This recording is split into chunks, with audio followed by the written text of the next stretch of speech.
तो नमस्कार मित्रों, आप सभी का बहुत बहुत स्वागत है। मैं हूं आपका साथी super mind programmer BK Vinod Kumar Singhania. और आज के इस सेशन में हम बात करेंगे कि भगवान आया हुआ है, भगवान के आने पर भी अतीन्द्रिय सुख की लोगों को अनुभूति नहीं हो रही है। तो अतीन्द्रिय सुख क्यों नहीं अनुभूति हो रही है और उसके लिए हम क्या उपाय करें, किस प्रकार से हम अतीन्द्रिय सुख की अनुभूति करें और अपने जीवन को प्रैक्टिकल जीवन में कैसे बदलाव करें। तो ज्ञान से बदलाव करना एक अलग चीज होता है, लेकिन हमारे अनुभव बदल जाएं, हमारी मान्यताएं बदल जाएं, हमारे विचार बदल जाएं, हमारी भावनाएं बदल जाएं, अगर ये सब नहीं बदलता है मित्रों, तो जरूर ही हम ज्ञान में नहीं चल रहे हैं। चलते हुए भी हम यात्रा पर नहीं है। यात्रा देखो, हमारी ये रूहानी यात्रा है, तो ये विचारों से, विजन से और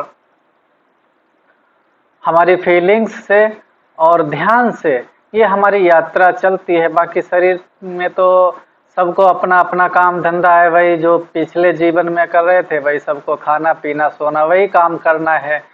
तो बाकी यात्रा ये जो है रूहानी यात्रा है, तो इसमें हम आगे किस प्रकार से बढ़ें, अपने ध्यान को अंतर की ओर किस तरह से लगाएं। जब तक हमारा ध्यान बाहर से अंदर नहीं आएगा, ना तो परिवर्तन होगा और ना ही कोई हमें अनुभव होगा और ना ही हम किसी चीज का फायदा उठा पाएंगे, ना ही हमारे संस्कारों को हम बदल पाएंगे, ना ही विचारों को बदल पाएंगे। जब तक आप बाहर हैं, परिवर्तन अपने अंदर करना है और आपका ध्यान निरंतर आपसे दूर है। आप परिवर्तन अपने आप में करना चाहते हैं, लेकिन आपका ध्यान निरंतर दुनिया में है, दूसरों में है, आपके विचार निरंतर दूसरों के हैं और आपके विजन निरंतर दूसरों के हैं। तो फिर परिवर्तन कैसे करेंगे? जब तक आप अपने आप से मिलेंगे नहीं, तब तक परिवर्तन कैसे करेंगे? तो जीवन में अगर परिवर्तन नहीं है तो इसको कहेंगे क्या करते हैं, ढोंग करते हैं चलने का। फिर बदलते नहीं है, संस्कार बदलते नहीं है, 10 साल हो जाते हैं, क्रोध करते रहते हैं, नाम भी बदनाम करते रहते हैं, विकारों में जाते रहते हैं, नाम बदनाम करते रहते हैं। तो भगवान आया हुआ है और भगवान ने जो हमको चीजें बताई हैं,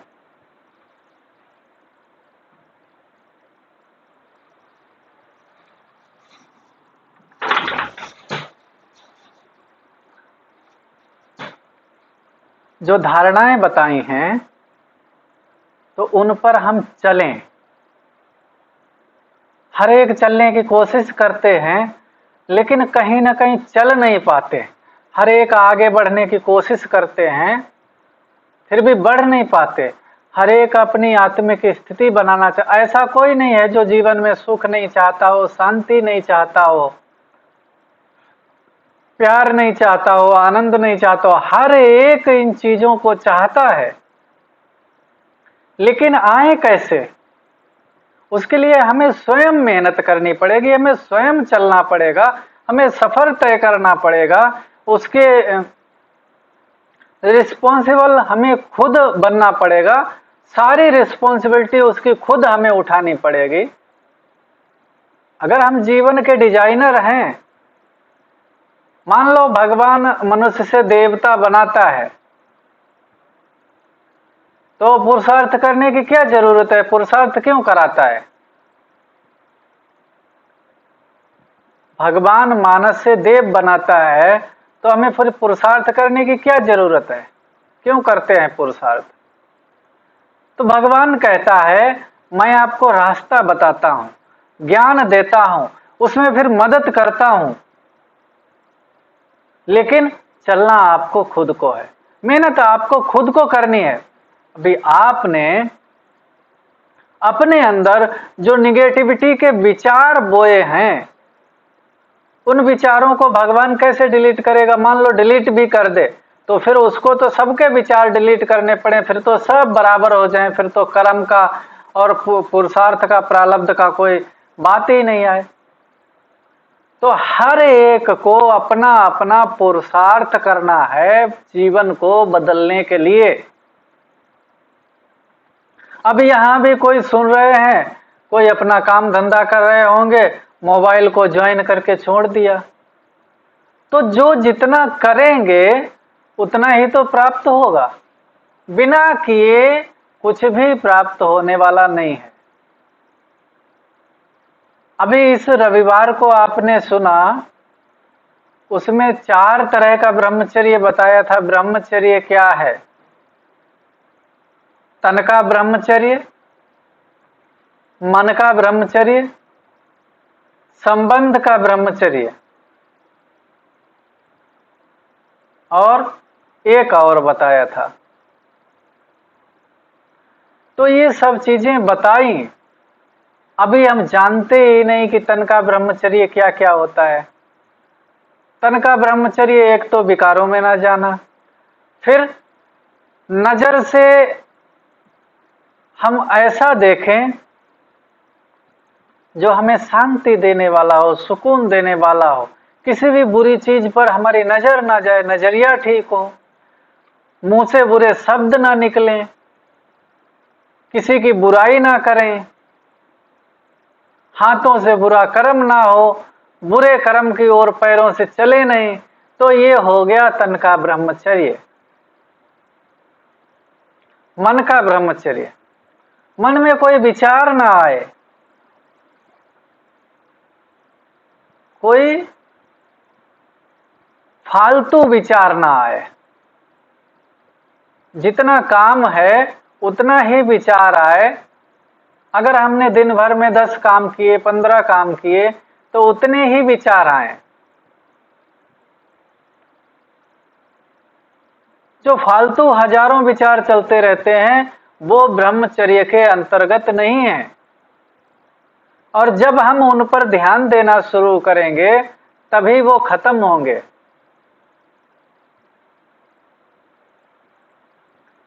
फिर मन का ब्रह्मचर्य हो गया, भावना हमारी शुद्ध हो, शुभ हो, सबके लिए शुभ भावना, दुर्भावना किसी के प्रति ना हो।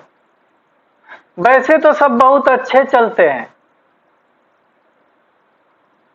अभी सब में देवी गुण हैं, लेकिन क्या होता है जब कोई बात आती है, कोई लड़ाई होती है, कोई झगड़ा होता है, कोई सिचुएशन ऐसी आ जाती है, परिस्थिति ऐसी आ जाती है, तब फिर ईर्ष्या, वैर, नफरत, ये ट्रिगर ऑन होते हैं। जो हमारे अंदर भरे हुए हैं विकार, वो जागृत होते हैं। हर समय कोई विकारी नहीं रहता, हर समय कोई क्रोधी नहीं रहता, हर समय किसी के अंदर ईर्ष्या नहीं रहती, हर समय बैर नहीं रहता।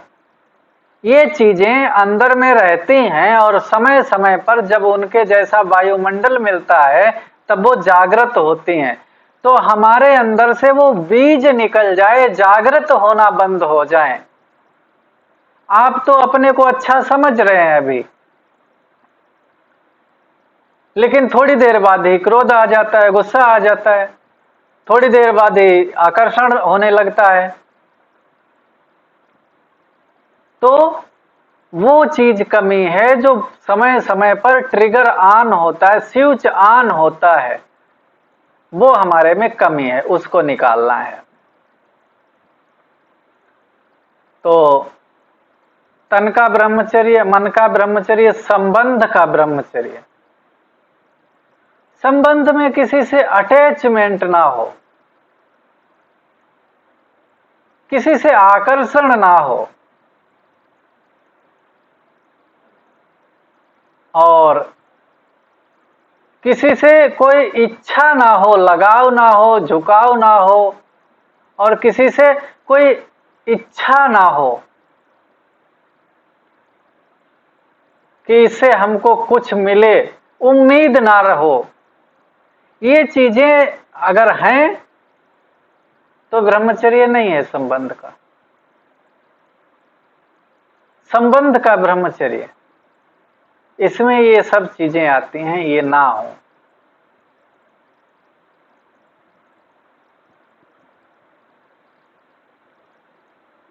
तो अब हम चलते हैं आज के जो मेन टॉपिक और मेन सब्जेक्ट है,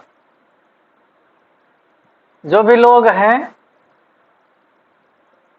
वो सब आंखों को बंद कर लेंगे और लगभग 15 सेकेंड में सांस धीरे धीरे लेंगे।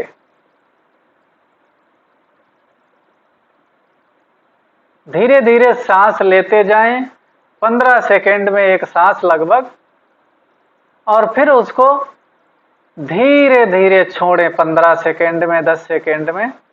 एकदम सांस को लेना नहीं है, एकदम छोड़ना नहीं है, बहुत धीरे धीरे। ऐसे ही करते रहें 2 मिनट तक।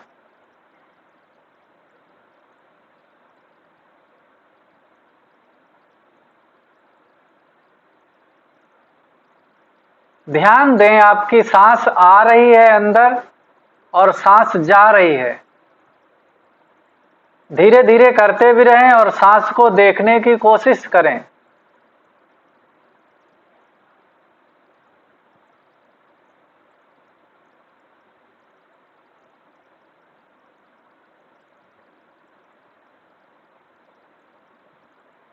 सांस अंदर आ रही है और धीरे धीरे निकाल रहे हैं। अब आपका ध्यान अपने ऊपर आ चुका है। आपका ध्यान सांस के ऊपर आ चुका है और जब तक सांस चलती रहेगी तब तक आप अपने ध्यान को कंटिन्यू रख सकते हैं। यह असंभव नहीं।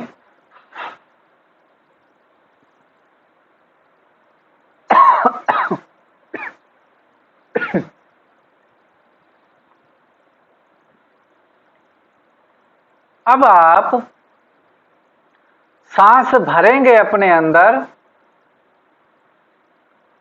और जैसे आपको पसीना निकलता है शरीर की हर ग्रंथि से, हर कोशिका से, तो आप ऐसे समझेंगे कि हमने सांस अंदर भरी और वो शरीर की ग्रंथियों से निकाल रहे हैं। शरीर के जो पसीने के छिद्र हैं उनसे निकाल रहे हैं। तो सांस एक बार फिर से भरेंगे,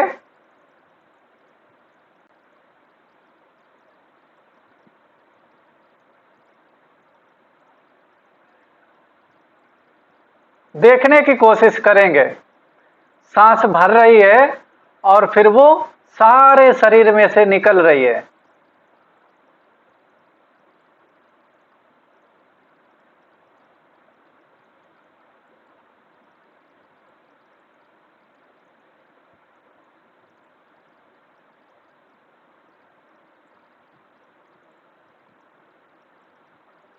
आप देखेंगे सांस चल रही है, उस पर भी ध्यान रखेंगे और शरीर से निकाल रहे हैं, नाक से नहीं निकाल रहे हैं। ऐसा देखेंगे कि पूरे शरीर के हर एक अंग से सांस निकल रही है। भर रहे हैं नाक से और निकल रही है शरीर के हर एक अंग से।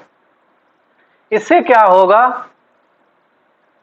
इससे जो शरीर का भारीपन है, जो फीलिंग है आपको देह अभिमान की, वो लाइट हो जाएगी, हल्की होने लगेगी। शरीर की महसूसता बहुत हल्की होने लगेगी। और जब आप इस पर निरंतर ध्यान लगाएंगे 1 घंटा 2 घंटा, तब शरीर धीरे धीरे गायब हो जाएगा आपकी महसूसता, फीलिंग से।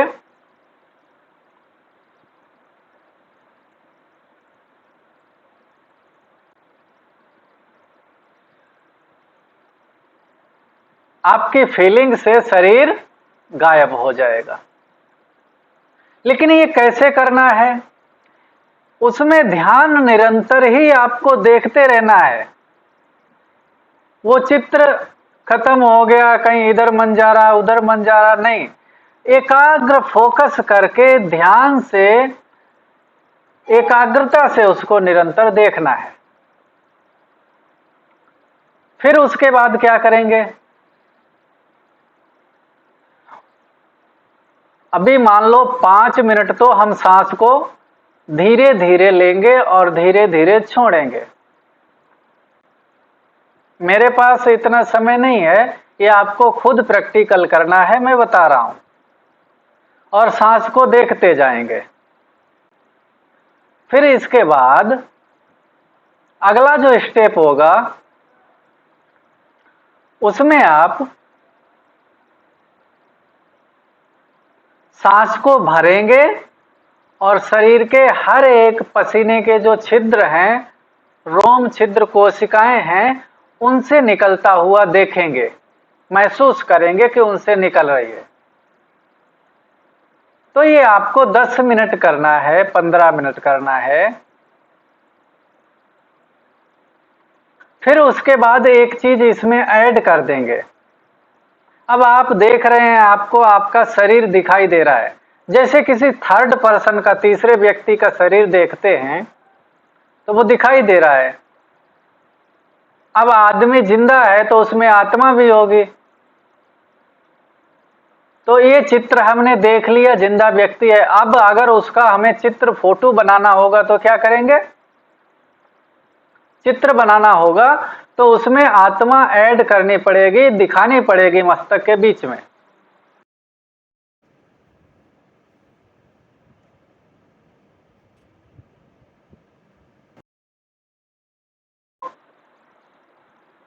जब आप आत्मा दिखाएंगे तो वो चित्र अपनी बुद्धि के अंदर देख लेना है, बनाना है।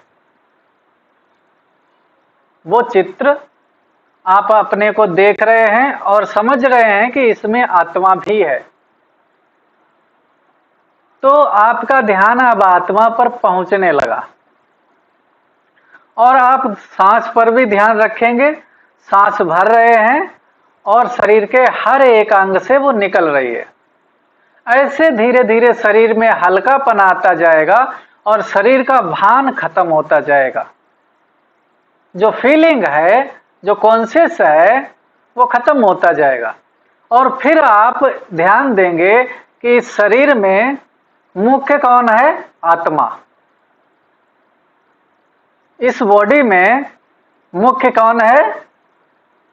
जो रोल प्लेयर है, जो एक्टर है,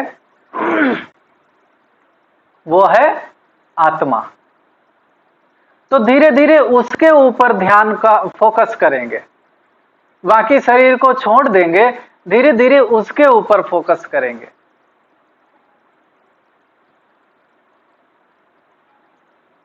और इसमें कला एक ही है कि निरंतर आपका ध्यान कहीं हटना नहीं चाहिए।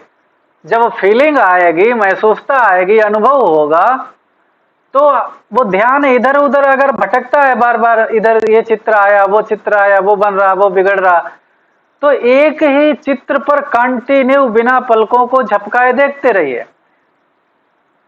मतलब बुद्धि से। इसमें पलकें झपकाने की तो बात नहीं, वो तो बुद्धि की बात है। तो बुद्धि को इधर उधर जाने नहीं देना है, निरंतर उस पर ध्यान रखना है। अगर आप अनुभव में बदलना चाहते हैं, अनुभव करना चाहते हैं, तो उस पर निरंतर ध्यान टिका करके रखना पड़ेगा। और फिर ये भी 10 मिनट या 15 मिनट कर लिया। इसके बाद आत्मा की डेप्थ में जाएंगे। अब आत्मा के अंदर क्या है? आत्मा का कनेक्शन किससे है, रिलेशन किससे है, वो मन से नहीं सोचना है, देखने की कोशिश करनी है। जैसे ये मोबाइल आया है तो मोबाइल का निरंतर कनेक्शन उसकी कंपनी से है। जब भी वो खुलेगा, ऑन होगा, तो अपनी कंपनी का नाम लिख के देगा, माना वो जुड़ा हुआ है, उसका कनेक्शन है इनबिल्ड।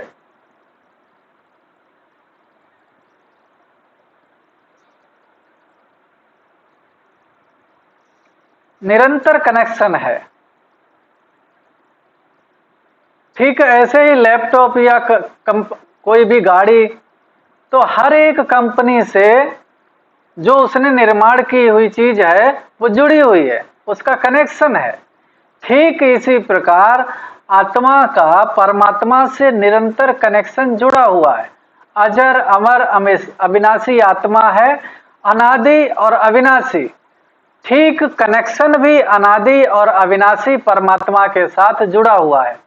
आप एक रस्सी समझ सकते हैं, आत्मा से परमात्मा की ओर एक लाइट की रस्सी जुड़ी हुई है निरंतर। क्यों जुड़ी हुई है? क्योंकि वही बनाने वाला है, वही क्रिएटर है, वही लिबरेटर है और वही हमारा ध्यान रखने वाला है। जो एक बाप है, लौकिक दुनिया में देखिए, एक पिता है तो उसकी नजर निरंतर अपने बच्चे पर रहती है कि ये बिगड़ तो नहीं जाएगा, इसको ये सिखाना है, ये कराना है, यहाँ अगर गलत दिशा में जा रहा है तो इसको ठीक लाना है। तो निरंतर कनेक्शन जुड़ा हुआ है बच्चे का बाप से और बाप का बच्चे से। भले दोनों अलग अलग हैं लेकिन कनेक्शन निरंतर जुड़ा हुआ है। ठीक इसी प्रकार आत्मा का परमात्मा से निरंतर कनेक्शन जुड़ा हुआ है।